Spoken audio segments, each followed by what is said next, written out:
FORA.tv. The world is thinking. So that brings us to the first of 3 questions that I would like us to wrestle with this morning. Is creativity something that is available to all of us? Or is it something that some of us are born with a particular kind of giftedness? Now, I don't want you to sing, but I'm interested in taking another little survey. Well, you can sing.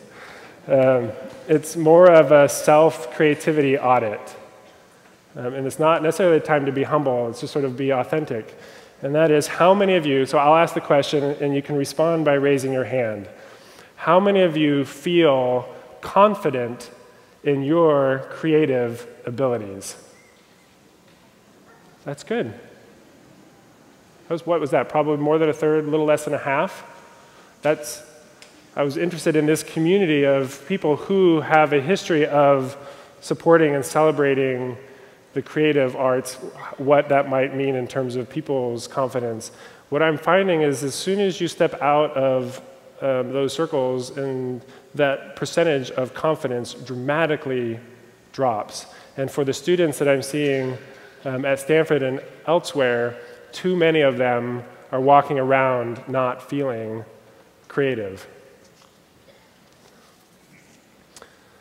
When we started the D.school about 5 years ago, we began by mixing students from business and engineering and the social sciences and medicine and law and others who, many of them did not identify themselves as particularly creative, and mixing them with students from design and other students who were self-declared creative types.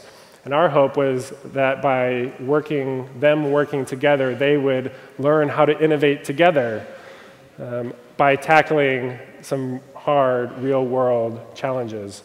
And we couldn't be happier with the kinds of radical collaboration that we're starting to see in our student teams and the impact that they're starting to have in the world. And I'll tell some of the stories in a little bit.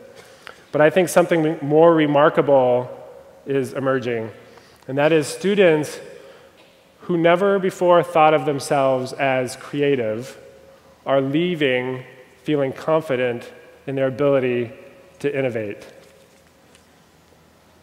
This leads me to believe that creativity in our population is not as segregated as we have allowed it to become. Instead, it is something more like perfect pitch, once perhaps thought to be something you were born with. I believe that creativity is a profound, latent capacity available to all of us. If this is true, then it gives me hope that we have yet to tap our full potential to innovate our way forward. Something that I'm sure many of us feel a sense of urgency about in today's situation. If this is true, then we must not allow it to remain undeveloped in all of our children.